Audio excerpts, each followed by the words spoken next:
cannot see the fourth dimension.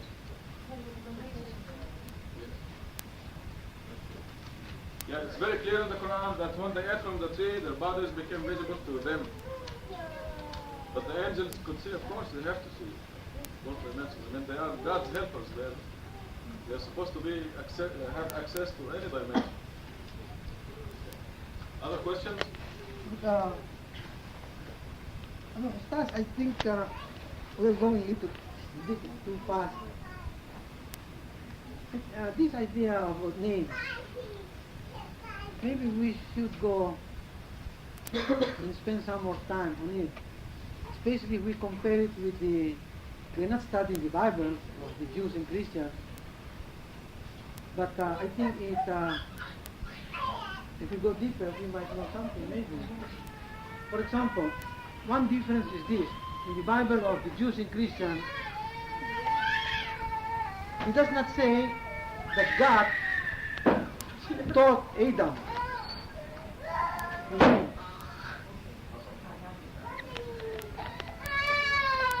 It is Adam,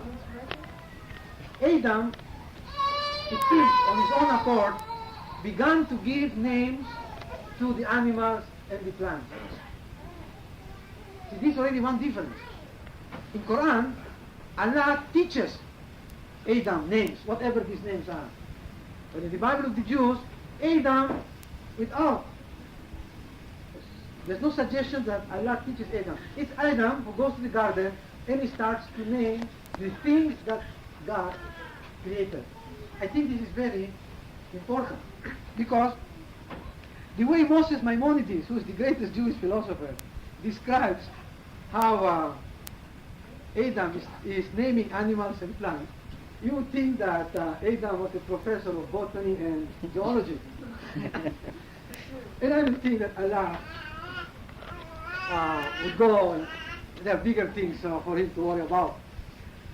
So many Muslims in their tafsir guided by the readings of the Jewish Bible and to demonstrate to other Muslims that they know something else beyond Quran, began to teach us that what Allah taught Adam were the names of animals and plants.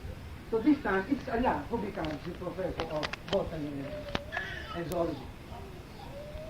Now, it seems there is something in the names which the angels do not know or maybe cannot know. But they can know some. Now this is very interesting. There have been many interpretations about this and with your kind tolerance and indulgence. There is a standard teaching among some Sufi writers that these names refer to the names of Allah. Now first of all, I think among the Arabs, knowing a name is more than knowing a name, like Caesar. No. As Ustaz is saying, name refers to more than the name of someone. It refers to knowledge. This I accept. You mentioned it. And most people who have made commentaries will agree that these names refer to knowledge. Some say knowledge for abstraction. That is the intelligence of man. He can go from the concrete to the abstract. He can go and rationalize or rationalize. In other words, he can know logic. But I am very much inclined to accept the hints of the Sufis when they say that Allah taught Adam the names of his qualities. Now this is knowledge of the highest form, and the angels cannot know all. For example, Allah, one of the names of Allah is He is one who gives death. Now angels, it seems, don't know what is death. Death. Allah who will mumit. But Adam can understand eventually the meaning of death. Another thing, an angel, the philosophers are right, cannot understand the meaning of patience or the care of children, you know, because they don't have children. So when Allah tells us, be patient, We understand that. If Allah helps us, we understand Allah if He tells us to be patient. This is a quality which Allah helps us develop, but the angels cannot have this. In other words, the angels belonging to another dimension and not having a physical body like us cannot exemplify some of the virtues which Allah already wants us to demonstrate.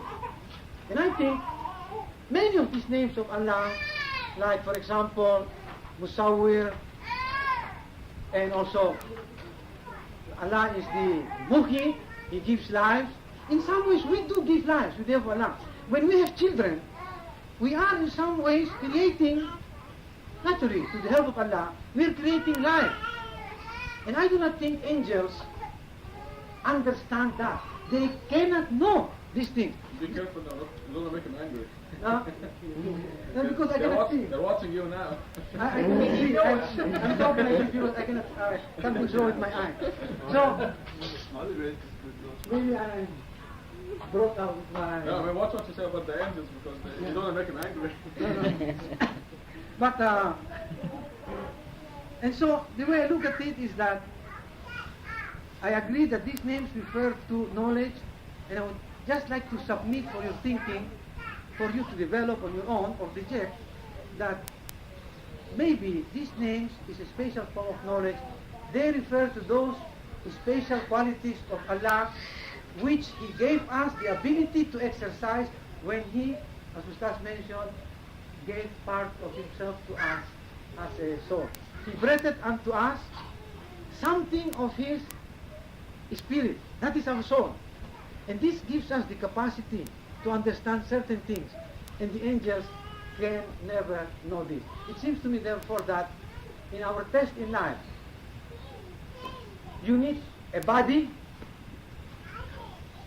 and you need the combination of this body with part of ourselves, which really is Allah's, to exercise certain things in order to arrive at certain knowledge.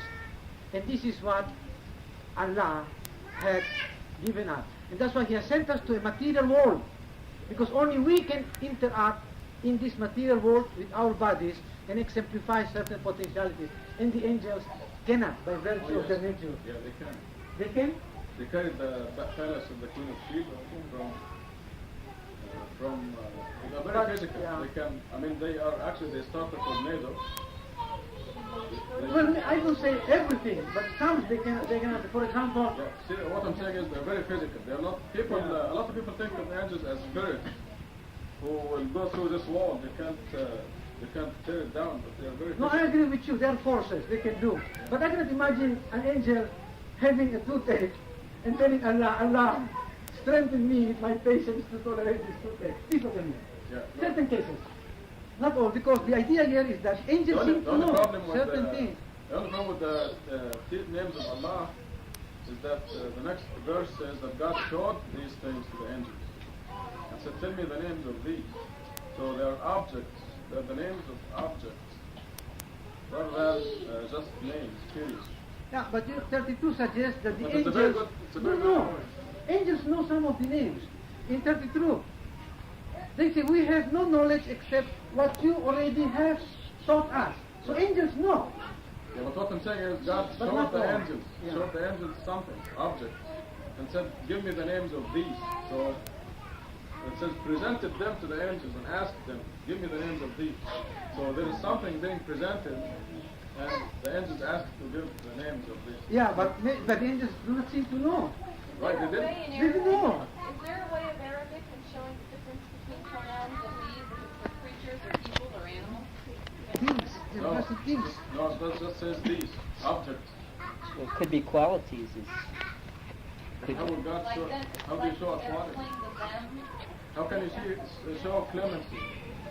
Yes, you cannot see clemency, but you can see its effect on material things. No, but you cannot present clemency to someone and say, what is this?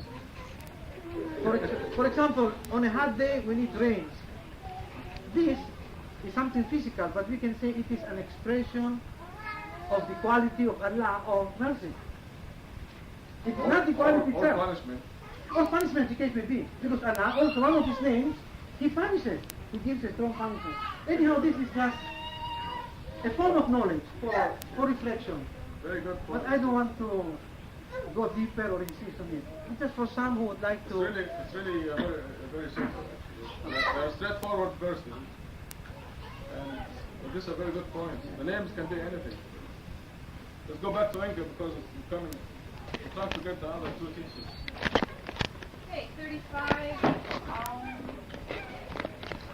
Adam, live with your wife in paradise and eat generously, but don't approach the tree. Just setting the scene for what he knows is going to happen. The tree represents God's law. And man, because the devil beat them of it, causing their addiction. So down as enemies to each other. I don't know if the to each other refers to the devil and mankind, or if it means to Adam, man and woman. All three. It's Okay. plural, no, plural. And then it's important though that on earth will be your habitation and sustenance for a while, it's not condemning them there forever. And Adam received God's words, received from his Lord words whereby he redeemed them. So I'd assume that that's after the period of time Adam was raised with it. No, it was right there. God told them that this offense that you did is forgiven. Period. Because the ultimate objective was to send Adam and all his descendants to earth in order to show Satan and the angels that this creature will worship God without ever seeing him. That's the second objective of our creation. But so, as far as we're concerned, we are here to worship God, to discover that God is the only master. Which is really what number 38 is all about. Right. We said go down there from all of you, and when guidance comes to you from me, those who follow my guidance have nothing to fear, nor will they grieve. That although mankind is placed on earth, we're not forgotten, we're not just left. We'll have the opportunity, but the responsibility to some degree, along with a lot of mercy, to go back to God. As for those who disbelieve and reject revelations, they have deserved hell and they abide there forever. There was a note here about our revelation. God speaks frequently in the plural. This invariably indicates participation to angels in God's will, to give them credit for their participation. For example, God's revelations to us were brought down by the